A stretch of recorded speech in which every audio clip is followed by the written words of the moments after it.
है उसका भी कमीशन एक्स्ट्रा मिलेगा। तो ये फायदा आपको मिलने के लिए अब एसबीआई ने लागू कर दिया है। इसमें आपको कुछ शर्तें रखी गई हैं।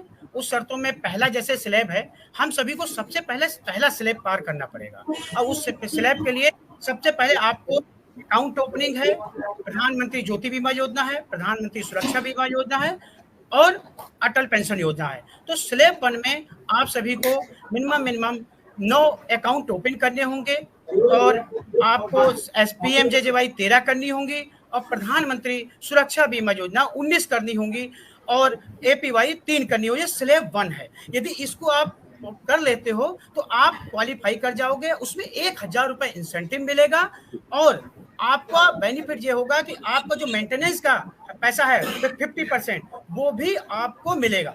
जैसे 100% मिलता है तो यहाँ पे क्या होगा, स्लैब 1 है, स्लैब 1 में 60% मिलेगा क्योंकि स्लैब 5 में आपको 100% मेंटेनेंस का पैसा मिलेगा। और क्या होता है, स्लैब 1 के अंदर आपको 1000 रुपए इंसेंटिव है। ऐसे ही स्लैब 2 है। स्लैब 2 के अंदर क्या होता है कि जैसे अकाउंट ओपनिंग है, अकाउंट ओपनिंग आपने स्लैब 1 में कितनी दी, 9 दी है, यहाँ पे 11 हो जाएंगी, 2 अंक बढ़ जाएगा। ऐसे ही स्लैब 3 में अकाउंट ओपनिंग कितनी हो जाएगी, 13 हो जाएगी, फिर ऐसे ही 15 हो जाएगी स्लैब 4 में और स्लैब 5 में कितनी, 16 हो जाएगी। ये आपके अकाउंट ओपनिंग का है। ऐसे ही प्रधानमंत्री ज्योति बीमा योजना है, स्लैब 1 में आपको 13 बताई गई है, उसमें 2 बढ़ते जाएंगी, 15 हो जाएंगी, फिर आपकी 17 हो जाएंगी, फिर आपके 19 हो जाए। इसी तरीके से आपके टोटल 20 पीएमजेजेवाई 5 स्लैब में भी चले जाएंगी। ऐसे ही 5-3 भी है।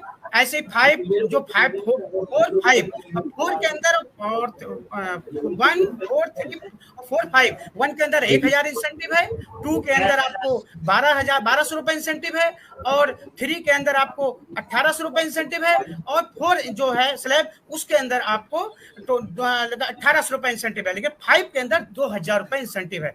5 का सबसे ज्यादा इंपॉर्टेंट इसलिए बता रहा हूँ कि जो हमारे पुराने बैंक मित्र हैं उनको सबसे बड़ा लॉस हो जाएगा यदि उन्होंने 5 को नहीं क्रॉस किया।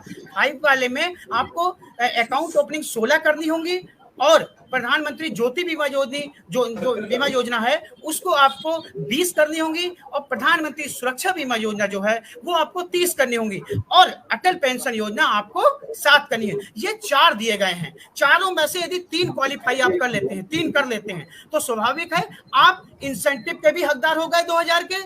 दूसरी चीज, आप जो 100% मेंटेनेंस का उसके भी हकदार हो गए क्योंकि मेंटेनेंस का पैसा स्लैब में बटेगा। जैसे आप स्लैब 1 है उसके अंदर आपको 60% है, स्लैब 2 है उसके अंदर 70 है, फिर 80 है, फिर 90, फिर 100 है। 100 कहाँ पे, स्लैब 5 में है। तो ये चीजें आपको आपने ज्ञान होनी चाहिए। आपको ग्रुप में भी हमारे जितनी पूरी टीम है उनने आपको भी बताया, हमने भी शेयर किया, आपको वीडियो के माध्यम से भी बताया गया है। तो पहली चीज अपने स्लैब को तैयार कर लीजिए। बिना इसके आपको इंसेंटिव नहीं मिलेगा, ना आपका मेंटेनेंस का पैसा मिलेगा। तो आप याद रखिए इन स्लैबों को आपको पार करना ही पड़ेगा। बिना इसके आपका एक मन में प्रश्न आता है कि ये अमूमन जब भी हम लोग की सीएसपी से बात होती है तो अमूमन उनसे एक वार्तालाप में एक बातचीत निकल के आती है कि ग्राहकों का कम मूवमेंट होना, उनके पास कम संख्या में आना। इसके लिए एक हमें जितना मालूम है कि एक स्ट्रेटजी के तहत कार्य करना पड़ेगा। पहले 10 दिनों में वो अकाउंट की तरफ ज़्यादा फोकस करे कि कम से कम मिनिमम उनके 20-18 साल के ऊपर के अकाउंट या 25 अकाउंट निकल आए। अगर आप, क्योंकि आपको मालूम ही है कि मेकर और चक्कर रीजनल ऑफिस से हो रहा है, ब्रांच से नहीं हो रहा है, उसका अकाउंट ओपनिंग के फॉर्म रीजनल ऑफिस तक पहुंच जाए जल्द से जल्द, जिससे कि अकाउंट एक्टिवेट हो जाए और तभी हम ये जो एपीवाई, पीएमजेजेवाई, पीएमएसबीवाई, पीएमजेजेवाई का अगर हमने पहले 10 दिनों में अकाउंट ओपनिंग में मेहनत कर ली तो मुझे लगता है कि माह के अंत आते आते ये जो स्लैब 1, स्लैब 2, स्लैब 3, स्लैब 4 के जो टारगेट हैं हमारे 5 के, वो हम इजिली थोड़ा अचीव कर सकते हैं। क्या मैं सही कह रहा हूँ? यू आर राइट, एकदम सही कह रहे हैं और ये करना ही होगा तभी आप कर पाएंगे। जितने भी बैंक मित्र हैं उनसे इतना याद रखना, अकाउंट आपका KRA है, की रिजल्ट एरिया। याद रखना आपका ट्रांजैक्शन अकाउंट ओपनिंग बेस होता है। यदि बेस को आपने स्ट्रांग नहीं करा तो कभी सफल नहीं हो सकते। तो पहली चीज तो आपको बेस को स्ट्रांग करना, अकाउंट ओपनिंग होगी तभी आपकी पीएमजेजेवाई होंगी, पीएमएसवाई होगी और एपीवाई होंगी, नहीं तो नहीं हो पाएंगे। वो तिवारी जी सही कह रहे हैं कि इन सब चीजों को आपको करना चाहिए। शुक्ला जी, एक मैं और प्रश्न जानना चाहता हूँ सीएसपी की तरफ से, ये अकाउंट ओपनिंग के कैसे हम अपनी बढ़ा सकते हैं, क्या स्ट्रेटजी अपनाएं कि क्योंकि सेंटरों पे ही बैठे बैठे रह करके तो वो अकाउंट के नंबर ऑफ अकाउंट्स बढ़ नहीं जाएंगे।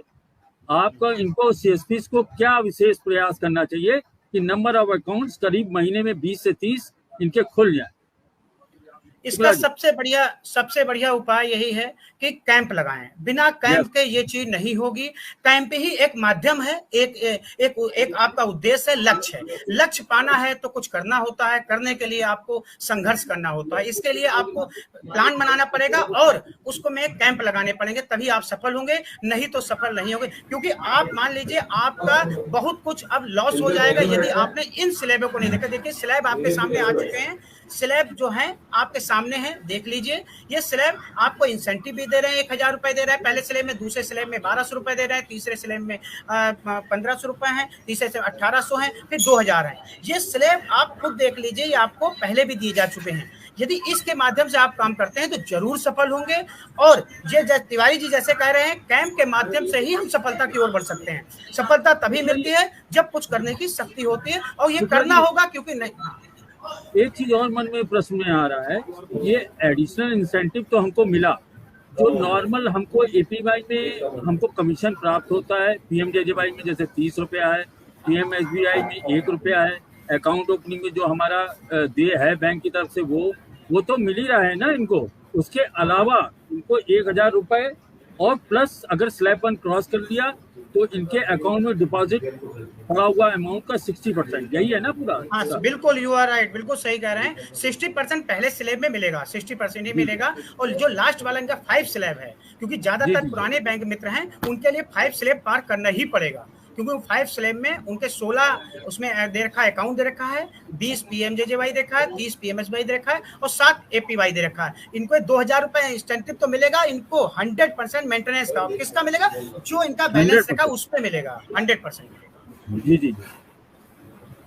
तो कहने का मतलब है बिना स्ट्रेटेजी के आने वाले दिनों में हम आगे बढ़ नहीं पाएंगे। स्लैबों का ये चार्ट है, इनको अपने सेंटर पे लगा के रखना पड़ेगा। इनको 20 तारीख आते आते कैलकुलेट करने लग जाना पड़ेगा कौन से सेगमेंट में कौन सी कमी रह गई है, जिसपे ये फोकस कर पाए। डाटा पे विशेष ध्यान रखना पड़ेगा, क्योंकि माह के अंत आते आते एकदम से सब चीजों की पूर्ति नहीं हो जाएगी। शुरुआत से ही महीने के ये एक्टिव रहना पड़ेगा सीएसपी को। सही है? बिल्कुल यही करना पड़ेगा। और किसी न किसी उद्देश्य से काम करेंगे तभी सफलता मिलती है।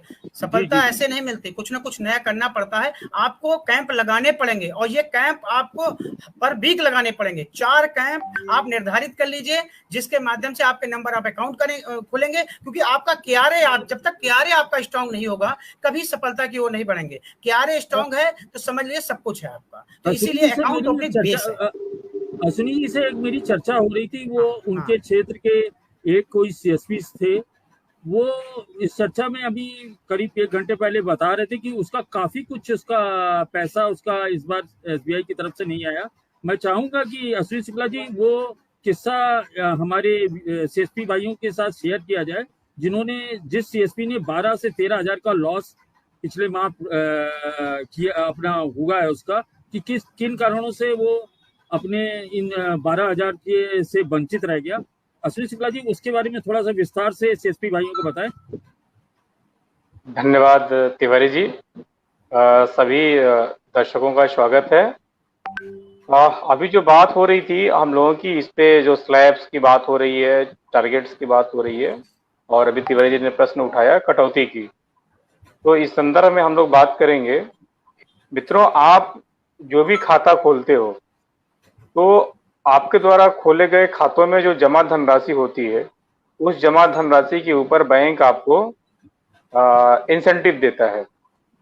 तो पहले तो मैं चाहूंगा रवि, जरा आप ये कंफर्म कर दें हमारे दर्शकों को, हमारे सीएसपी भाइयों को, कि जो इनको इनके एवरेज बैलेंस पे जो इनको इंसेंटिव मिलना शुरू होता है, उसके जो मिनिमम क्राइटेरिया है वो क्या है, एक बारी आप ये कंफर्म कर दें, फिर अपनी बात हम आगे करेंगे। रवि जी, रवि आपको आवाज आ रही मेरी?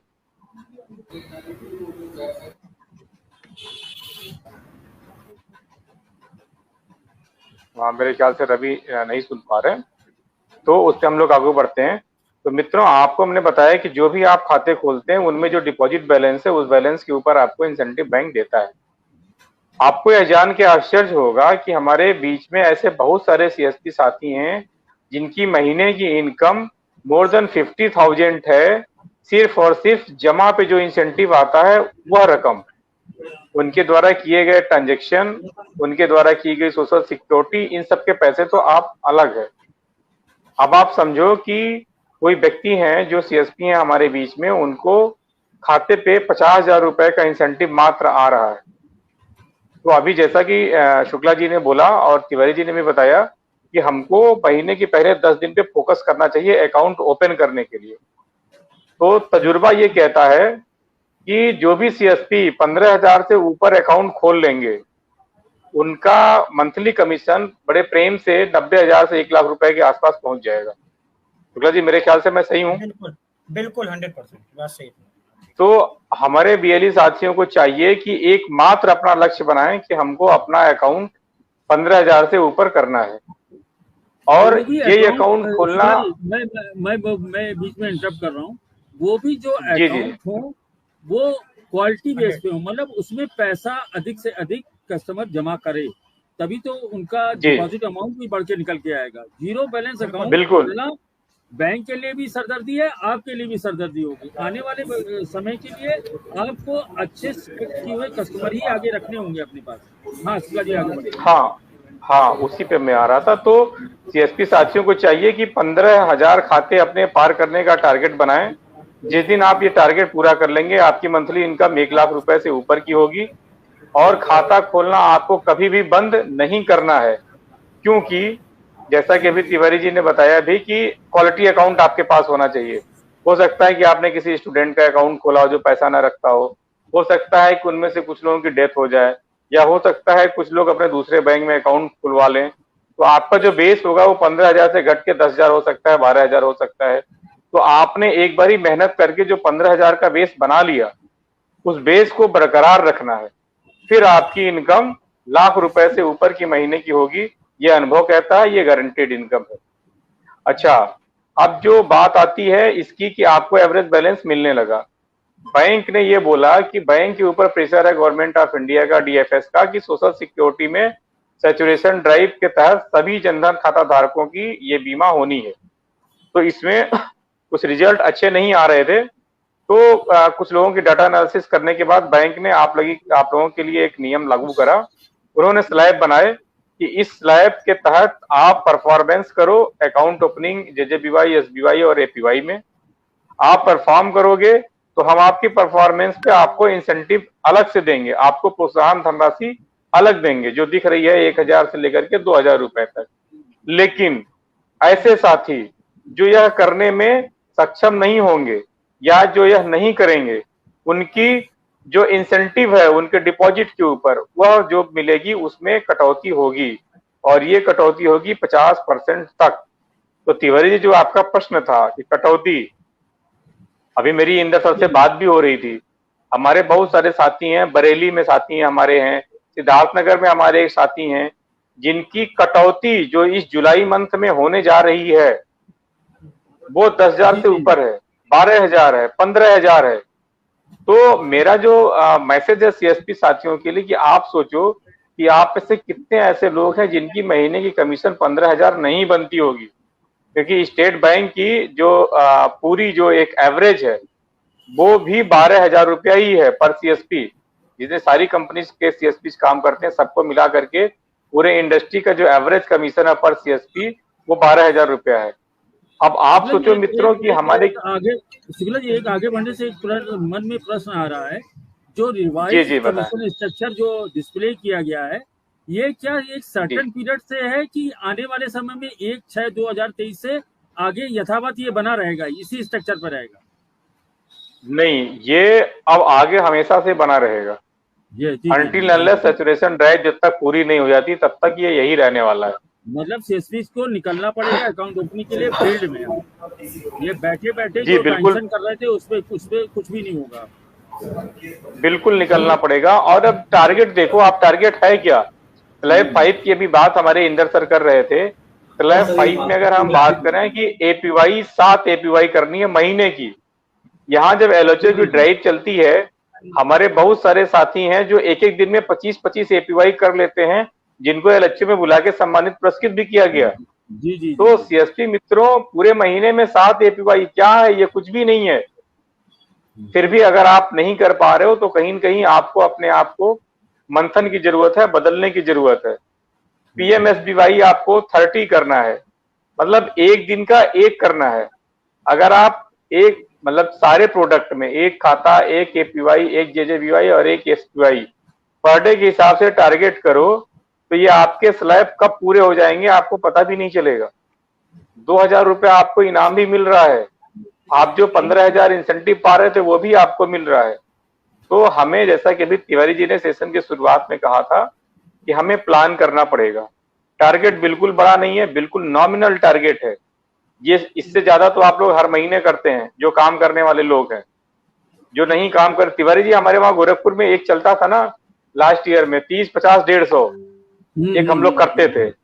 30 ये ऑलमोस्ट हर जगह था।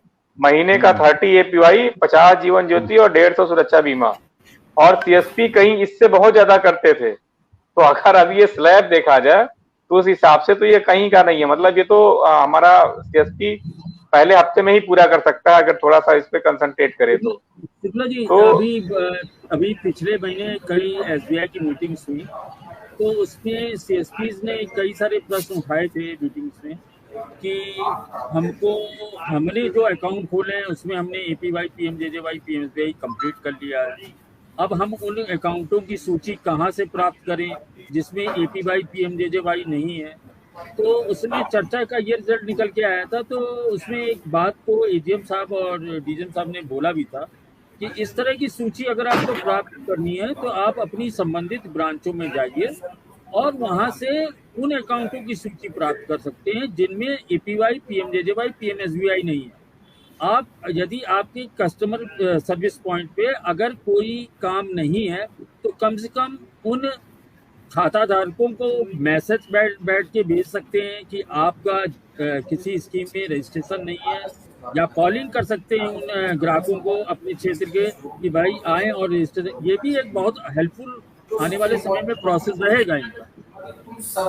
नहीं, आप बिल्कुल सही कह रहे हो। आप बिल्कुल सही कह रहे हैं तिवारी जी की लिस्ट ब्रांच से ले सकते हैं। इसके अलावा एक महत्वपूर्ण चीज और है जो हमारे सीएसपी भाई गलती कर रहे हैं। हमारे ट्रांजैक्शन के बाद पॉपअप आते हैं। थोड़ा सा मैं पॉइंट को अलग में ले जाऊंगा पॉइंट को थोड़ा सा। अभी CKYC का चल रहा है जो लीगेसी अकाउंट का है, जिसमें हर CKYC पे 10 रुपए का मिलना है इनको पेमेंट। अब जो डाटा कहता है, आपके पास भी डाटा आता, हमारे पास भी डाटा आता, हम लोग अध्ययन करते हैं तो पता चला कोई एक्स सीएसपी है और उसको 25 पॉपअप आए थे CKYC के। बट उसने क्या करा, उसने एक करा है। इसमें गलती हमारे सीएसपी भाई ये करते हैं, उसको पढ़ते नहीं है। उन्होंने देखा कोई फोटो, 10 रुपए बहुत होता है भाई। उन्होंने देखा कि कोई फोटो टाइप की चीज आई हुई है, उसको तुरंत वो स्किप मारते हैं और आगे बढ़ जाते हैं। तो जो हमारा जो ट्रिपल एस है, इसका भी पॉपअप आता है हर ट्रांजेक्शन पे। थोड़ा सा हमारे सीएसपी को रुकना पड़ेगा, उसको पढ़ना पड़ेगा और कस्टमर से हमें बात करनी पड़ेगी। और अगर हम बात करेंगे तो निश्चित रूप से वो परिवर्तन होगा। आपको मैं बताऊं, मैं एक अपने केंद्र पे बैठा था, लास्ट मंथ की बात है। तो एक सज्जन आए जो हायर एसी में काम करते हैं, उनकी एपीवाई हुई थी और वो एपीवाई बंद कराना चाह रहे थे। तो मैं संजोग से बैठा हुआ था, तो हमारे सीएसपी ने बोला कि सर ये एपीवाई अपनी बंद कराना चाहते हैं। मैंने कहा कोई बात नहीं, बंद करा दो। वैसे भाई साहब क्यों बंद कराना चाहते हैं? फिर मैंने उनसे बात करा। वो सज्जन अपनी वाइफ के साथ आए थे वहां पे। बात करने के बाद जो मैंने उनको एनालिसिस करा और उसके बाद जो मैंने उनको समझाया, तो भाई साहब उन्होंने अपना तो नहीं बंद कराया, अपनी वाइफ का भी एपीवाई तत्काल करवाया। तो अगर हम कस्टमर से बात करेंगे तो निश्चित रूप से कस्टमर्स हमारी बात समझेंगे। तो ये इंदर सर हमारे हैं, ये लोगों से जी 60 साल के बाद 10,000 अमाउंट हैंडसम अमाउंट है। आप क्या मतलब बुढ़ापे में इस 10,000 रुपए से आप दाल रोटी तो खा सकते हैं आराम से बैठ के, बिना बच्चों पे डिपेंडेंट हुए। बहुत अच्छी बात है। बिल्कुल सर, बिल्कुल सर। इसमें सर हमें कस्टमर्स को समझाने की ज़रूरत है, चाहे वो हमारे थ्रू हो या सीएसपी के थ्रू हो। अगर हम कस्टमर को डीपली जानकारी इसकी देंगे तो वो जरूर इस सर्विस से जुड़ना चाहेंगे। जैसे सर अभी आप आवाज़ थोड़ी नहीं आ रही थी, अभी आप एवरेज बैलेंस मेंटेनेंस के बारे में बात कर रहे थे सर। तो एवरेज बैलेंस मेंटेनेंस रवि है कि जी सर इसमें थोड़ा हाँ, क्या है आपकी कि वॉइस नहीं आ रही थी जी। तो इसमें सर एवरेज बैलेंस मेंटेनेंस में रूरल का अगर कस्टमर है तो हर खाते में एटलीस्ट कम से कम 3,000 रुपये होने चाहिए। ये बैलेंस हमको एवरेज अपने अकाउंट में रखना पड़ेगा। और जितने भी खाते हैं कोशिश सभी लोग ये करें कि 5,000 से ऊपर अपने पास कस्टमर बेस बना करके रखें। और जितना ज़्यादा कस्टमर होगा और जितना बैलेंस उनके अकाउंट में रहेगा उसी हिसाब से उनको एवरेज बैलेंस मेंटेनेंस का पेमेंट मिलता रहेगा। रवि एक मन में प्रश्न आ रहा है, मैं प्रश्न का समाधान चाहता हूँ। अन्य बैंकों में क्या है कि जब तक आपके अकाउंट 1,000 ना हो जाए, 90% फंडेड ना हो जाए, 25 लाख के ऊपर ना हो जाए आपका अमाउंट, तब तक वो आपको इंसेंटिव डिपॉजिट अमाउंट पर नहीं देते हैं। क्या एसबीआई में ऐसा तो नहीं है कि हमारे अकाउंट 1,000 होने चाहिए, 25 लाख से ऊपर डिपॉजिट होना चाहिए, इस तरह का कोई प्रावधान वो तो नहीं है रोक टोक? नहीं सर इस तरीके का नहीं है, लेकिन यह है कि मैक्सिमम अकाउंट होने चाहिए और जितने भी आपके पास अकाउंट हैं उन सभी में एवरेज बैलेंस एक मेंटेनेंस होना चाहिए। जैसे मैंने बताया 3,000 का अप्रोक्सीमेट कम से कम होना चाहिए। अगर इस तरीके का एवरेज अगर सभी खातों में है, ये ग्रामीण इलाकों के लिए बताया ना, ये ग्रामीण इलाकों के लिए बताया ना आपने? बिल्कुल सर, ग्रामीण और शहर दोनों में 3,000 से कम होना चाहिए, 3,000 कम से कम होना चाहिए सर। बिल्कुल।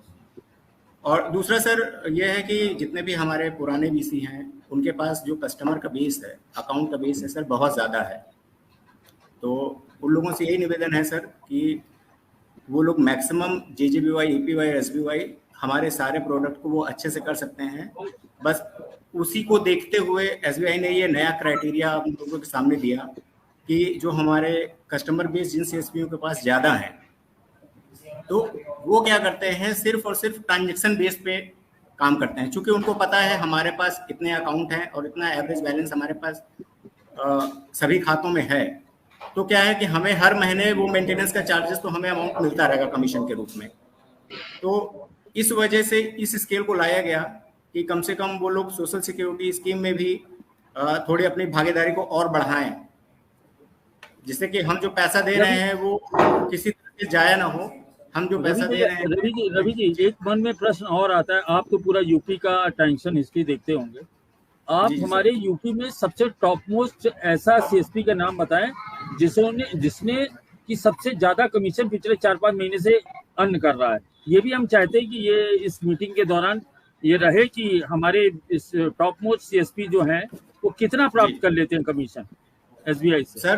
सर हमारे यहाँ डिस्ट्रिक्ट बहराइच से शिवाकांत मिश्रा जी हैं जी, जिनका कमीशन सर एवरेज अगर देखा जाए तो 50 प्लस ही आता है सर। और हमारे ऐसे और कई भी सीएसपी हैं जैसे अखिलेश हो गए और भी ऐसे कई सारे सीएसपी हैं जिन लोगों का 50,000 प्लस कमीशन आता है, जो कि ऐसा नहीं है कि वो केवल ट्रांजैक्शन करते हैं, उनके पास कस्टमर बेस भी अच्छा है, कस्टमर का फुटफॉल भी अच्छा होता है। और ऐसा नहीं है कि केवल वो ट्रांजैक्शन पे है, वो जेजेबीवाई, एसबीवाई, जेटीवाई और भी जितने हैं, आरडी, एसटीडीआर या पासबुक प्रिंटर के थ्रू प्रिंट करना हो गया या माइक्रो एटीएम की सर्विस हो गई, ये सभी चीज़ को वो फॉलो करते हैं। इस वजह से उनका कमीशन इतना ज़्यादा आता है।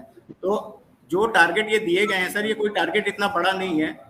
अगर सीएसपी अगर इसको सोचेगा कि मुझे एक दिन में करना है, या जैसे कुछ सीएसपी का कहना होता है कि सर महीने के 25 दिन निकल गए हैं, अब मुझे 40 से 50 खाते खोलने हैं, 40-50 एसबीआई करने हैं, तो कैसे करूंगा। तो इस चीज़ को ये ना मानते हुए कि हमें एक दिन में या 2-4 दिन में करना है, अगर इस चीज़ को हम स्टार्टिंग से ही लग जाते हैं और एक-एक 2-2 अगर करते रहते हैं डेली बेसिस पे, भाई मैक्सिमम अगर एवरेज देखा जाए तो हर सेंटर पे 40-50 या 100 या इससे भी अधिक कस्टमर डेली फुटफॉल होता है। तो अगर डेली बेसिस पे हम 1-1 2-2 करते रहेंगे तो ये कोई बड़ा टास्क नहीं है करने के लिए। हम इसको मंथ के एंड तक, क्या मंथ से काफ़ी समय पहले तक हम इसको आराम से कंप्लीट कर सकते हैं।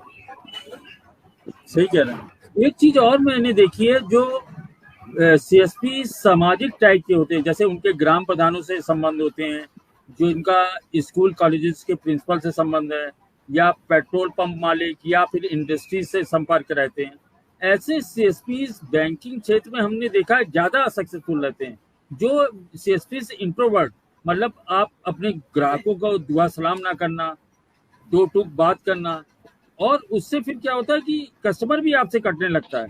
हमने देखा है कि अगर हम किसी अपने ऐसे सामाजिक सीएसपी से कहें कि आज तुम्हें कैंप लगाना है, तुरंत वो प्रधान से बात करता है, क्योंकि प्रधान उसके संपर्क में है, क्योंकि वो लगातार नरेगा का पैसा या कभी उसकी मदद कर रहा है, वो कैंप लगाने में मदद भी करता है। जब आदमी जब तक संपर्क नहीं बढ़ाता है तब तक कुछ भी नहीं होगा, वो वहीं सेंटर में बैठा रहेगा। आप गांव में जाओगे भी तब भी आपको कैंप लगाने में दिक्कत होगी। हमको तो ये लगता है कि अगर हम अपने आसपास के क्षेत्र के गांव प्रधानों से या अधिकारियों से मिल रहे हैं, बात कर रहे हैं, अपना परिचय दे रहे हैं कि सर आपको अगर आपके क्षेत्र में अकाउंट खुलवाना हो, उनके लिए भी, ग्राम प्रधानों के लिए भी फायदा है, उनको चुनाव के रणनीति के लिए या इंडस्ट्रीज के वर्कर्स के लिए। पर उसके लिए आपको सेंटर छोड़ के मूवमेंट करना पड़ेगा, बिना उसके कुछ भी नहीं सेंटर पर रखा है। सेंटर पे अगर बैठ के टेंशन करेंगे तो सब कुछ आने वाले समय में फ्लॉप होने वाला। क्या मैं सही कह रहा हूँ? बिल्कुल सर, बिल्कुल, क्योंकि ये समय सर डिजिटली इतना ज्यादा आगे बढ़ गया है जी। डिजिटली इतना ज्यादा सही कह रहे हैं तिवारी जी। एक चीज मैं इसमें ऐड करूंगा कि जैसे आप कोई सीएसपी हैं और आपने मेहनत करी हुई है, आपने 15,000 10,000 खाता बैलेंस अपना बनाया हुआ है, किन्हीं कारणों से आप इस व्यवसाय को छोड़ते हैं या आपकी नॉन परफॉर्मेंस की वजह से आपको बैंक द्वारा हटा दिया जाता है, तो ऐसी परिस्थिति में जो नया व्यक्ति आएगा, उस नए व्यक्ति को आपके द्वारा किए गए कार्यों का इंसेंटिव मिलता है। मतलब आपने अगर 10,000 खाते खोले हैं और 50,000 रुपया बैलेंस आपको आ रहा है अकाउंट बैलेंस मेंटेन करने का, तो आप ही के स्थान पे जो नया आदमी आएगा उसको उतना ही फायदा मिलेगा। ये बहुत मेहनत आपने करी है, मेहनत आपने करी है और फायदा अगला पाएगा। तो आपकी मेहनत का फायदा, क्योंकि आपने सोचा था कि इसकी इसीलिए हटाए गए, आप दूसरा आएगा वो फसल खाएगा बढ़िया। बहुत सही। यस, तो इसलिए आपकी मेहनत का फायदा आपको ही मिले, इसलिए जरूरी है कि आप ये जो स्लैब्स बनाए गए हैं, इन स्लैब्स को महीने के पहले 15 दिन में पूरा कर लें। जी जी जी, ताकि आप अपने आप को सुरक्षित रख करके अपने व्यवसाय के बारे में विचार कर सकें। और ऐसे सीएसपी साथी जो अभी हमें सुन रहे हैं, जिनका कोड पिछले 2-4-5 महीने में रिप्लेसमेंट के माध्यम से आया है, आप समझिए कि आपको पिछले के काम का फायदा मिल रहा है, आपकी कमीशन अच्छी आ रही होगी, आपको लग रहा होगा कि आपने बहुत ज्यादा काम करा है। बट अगर अपने आप को आप नहीं संभालेंगे तो फिर आपकी जगह कोई और आएगा जो आपका फायदा ले रहा होगा, आपको जोड़े हुए अकाउंटों का वो फायदा ले जाएगा फिर वो। सही कह रहा है। थोड़ा सा हम भी मूवमेंट में कुछ कुछ चीजें नई चीज बताना चाहते हैं इसके अलावा, क्योंकि सीएससी जो अपना सीएसपी सेंटर है वहाँ पे कुछ चीजें जरूरी हैं। मुझे लगता है सेंटर में हमें ऐसा नहीं है कि सेंटर ऐसे ही खोल दिया बिना बैनर, बिना पोस्टर के, बिना कुछ लगाए। तो सबसे पहले आप जितने भी रजिस्टर हैं सीएससी, अपना जो सीएससी बाजार है वहां जाके, हमारा जितना भी बैंक मित्र है वो जाके सीएससी बाजार से जाके रजिस्टर जरूर ओपन कर ले, वो परचेस कर ले। यदि वो सीएससी से वहां से रजिस्टर परचेस करता है तो उसके एक जैसे रजिस्टर सारे हो जाएंगे। दूसरी चीज, रजिस्टर जो है, ट्रांजैक्शन रजिस्टर हो, अकाउंट ओपनिंग रजिस्टर हो, या लोन रजिस्टर हो, या विजिट रजिस्टर हो, या कॉन्ट्रैक्ट रजिस्टर हो, कंप्लेंट रजिस्टर हो, ये रजिस्टर होने जरूरी है सेंटरों पे, सबसे ज्यादा अत्यंत जरूरी है। इसके अलावा आप सभी का क्यों कोड होना जरूरी है, सभी का सब क्यों कोड होना जरूरी है। आप ही का पूछ रहा हूँ कि अगर मान लीजिए हमको आप ही बता रहे थे 3-4 ट्रांजैक्शन रजिस्टर खरीदने हो तो उसका अमाउंट बढ़ा भी सकता है सीएसपी। नहीं तो कोई जरूरत नहीं, अपने सीएससी बाजार से जाके ले सकता है और रजिस्टर परचेस कर सकता है। दूसरी चीज, अब इतना याद रखिए, सेंटर के अंदर बैनर सारे फ्लेक्सी जो बोर्ड है वो लगा होना चाहिए। बैनर बाहर लगता है, अंदर जितना है वो लगता है रुपए कार्ड का हो गया, या आपका डू डाउट हो गया, क्या करना क्या नहीं करना हो गया, क्या चार्ट लिस्ट हो गई, ये सब टोटल लगेगा सेंटर के अंदर। बाहर बाहर अंदर लगता है, बाहर नहीं लगता, बाहर से बैनर लगता है, उसका फ्लेक्सी बोर्ड लगता है। दूसरी चीज, जितने भी सेंटर हैं उन सेंटरों पे पासबुक प्रिंटर, माइक्रो एटीएम और आईडी कार्ड ये अत्यंत आवश्यक है। बिना आईडी कार्ड के और एग्रीमेंट जो आपने करा है वो अपने सेंटर पे रखिए, क्योंकि ये सब चीजें बहुत ज्यादा जरूरी हैं, क्योंकि कोई भी जांच करने आ सकता है और हर महीने जांच हो रही है। तो अपने सेंटर पे सबसे पहले सारे सेंटर को साफ सुथरा रखें। सारे सेंटरों पे अपने जो बैनर पोस्टर जो ऑलरेडी आपको शेयर किए जा चुके हैं ये सब रखें। इसके अलावा आप माइक्रो एटीएम को एक्टिव रखें, अपना पासबुक प्रिंटर रखें। इसके अलावा अपना यूवी लैंप बहुत सेंटरों पे नहीं है, बहुत जरूरी है। यूवी लैंप जरूर लगाइए। यूवी लैंप सबसे ज्यादा इंपॉर्टेंट है, क्योंकि रुपए आपके पास जब चेक करते हैं तो ये पता नहीं चल पाता कैसा है। और वॉइस प्रॉम्प्ट, मतलब जो आवाज आती है वो पता चलनी चाहिए कस्टमर को कि क्या पैसा निकलते समय कितना पैसा निकला। ये सब चीजें अत्यंत जरूरी हैं। और अपना IIBF पुलिस वेरिफिकेशन ये और एग्रीमेंट, ये तीनों सेंटर वहां पर रखोगे। आईडी कार्ड, ये 4 चीजें आपको सेंटर पे जरूर से जरूर चाहिए। हमारा सेंटर सबसे बढ़िया और साफ सुथरा होना चाहिए। CSC है, CSC मेरी जान है, तो CSC मेरी पहचान भी होनी चाहिए, दिखाई देनी चाहिए SBI को। कोई भी विजिट करने आ सकता है, कहीं से भी कोई आ सकता है, तो लगे कि नहीं CSC का सेंटर बहुत अच्छा सेंटर है। तो ये सर्विसेज आपके लिए जरूरी। मेरे ख्याल से शुक्ला जी गलत बात तो नहीं कह रहे हैं, तिवारी जी सही बात है? बिल्कुल सही है, आप बिल्कुल आप सही कह रहे हो। मूलभूत एक CSP पॉइंट को लगाने से पहले ही काम हो जाना चाहिए। बहुत अच्छा बोला आपने। रवि जी, आप चाहेंगे कि कंक्लूड करें इस मीटिंग को, चर्चा का विषय जो आज हम लोग का? तिवारी जी एक चीज मैं और थोड़ा सा शेयर करना चाहूंगा अपने सभी श्रोताओं से, सभी CSP साथियों से, कि इस महीने के अब आखिरी 5-6 दिन बचे हुए हैं और ये जो अभी डिडक्शन आपका संभावित है, जो हो सकता है, जिसका नुकसान आपको हो सकता है, क्योंकि देखो क्या है कि जो व्यक्ति की अर्निंग होती है उसके हिसाब से उसके खर्चे फिक्स होते हैं। अगर मान लो किसी की सैलरी है 25,000 रुपया, तो उस 25,000 रुपए के हिसाब से उससे खर्चे डिसाइडेड होते हैं। इतना बच्चों की फीस देनी है, ये दूध है, ये सारी चीजें डिसाइडेड है। ऐसे ही हमारे जो CSP साथी हैं उनकी जो इनकम आ रही है ऑन एन एवरेज, उस हिसाब से उनके एक्सपेंसेस डिसाइडेड होते हैं। अब जब इस महीने, हालांकि ये लागू होना था 1 जून से लागू होना था, बट जून में बैंक ने उसको लागू नहीं करा, अभी जुलाई से लागू कर रहा है। तो अगर किसी की इनकम में 15,000, 17,000, 20,000, 10,000 की कटौती हो जाएगी तो उसके परिवार के सामने बहुत बड़ी मुश्किल खड़ी हो जाएगी। सही क्या? वो अपने बच्चों की दूध और फीस के पैसे के लिए उसको मुश्किल खड़ी हो जाएगी, या अन्य जो भी जिसके जैसे जो भी अपने जीवन यापन की सबकी व्यवस्था है। तो यह कटौती हमारी ना होने पाए, इसके लिए जरूरी ये है कि जिन कारणों से हमारी कटौती हो रही है उन कारणों को इन 2-3-4 दिनों के अंदर हम ठीक कर लें।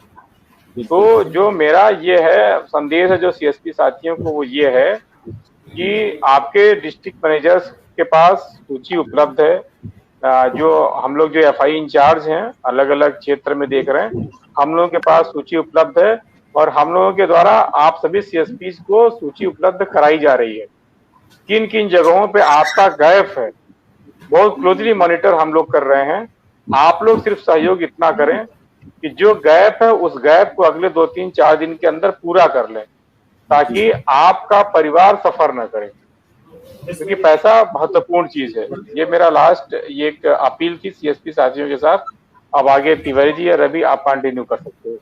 सही कह रहे हैं और ये बात सही है कि ये बात जो अभी शुक्ला जी ने कही है और ये बहुत इंपॉर्टेंट है, क्योंकि सबकी फैमिली से जुड़ी होती है, परिवार जुड़ा होता है। हम सब किसी न किसी चीज़ से जुड़े होते हैं। तो फैमिली में यदि कहीं न कहीं यदि आर्थिक स्थिति गड़बड़ होती है तो स्वाभाविक है हम विफलता की ओर जाते हैं। सफलता तभी मिलती है जब हम सब मिलकर काम करते हैं। एक बात याद रखना, जब आप सभी को ये मैसेज दिया जा रहा है, इसको जरूर देखें। ऑलरेडी आपको ग्रुप में भी सभी लोगों ने शेयर किया है, तो जरूर इसको जब देखते हुए काम करेंगे तो जरूर कोई टारगेट को यदि आप लक्ष्य लेके चलेंगे तो जो टारगेट आपको मिले हैं वो आप लेके चलेंगे तो स्वाभाविक है 100% आपका ना कटौती होगी, किसी रूप में कटौती नहीं हो सकती यदि आप अच्छा काम करेंगे। लेकिन लक्ष्य होना चाहिए, लक्ष्य जो मिला है उसको पूर्ण, बहुत छोटा सा लक्ष्य है, शुक्ला जी ने भी कहा, तिवारी जी ने भी कहा, इस लक्ष्य बहुत बड़ा नहीं है, सोच बड़ी होनी चाहिए, सोच बड़ी होती है तो हम सफलता की ओर जाते हैं। इसी उद्देश्य के साथ हम तो अपनी बात को विराम देंगे। और कुछ कहना चाहें तिवारी जी या हम आखिरी चरणों में यही कहना चाहेंगे, आज जो चर्चा का मुख्य उद्देश्य था वो लगभग इस फेसबुक सेशन के माध्यम से लोगों तक पहुंच जाए।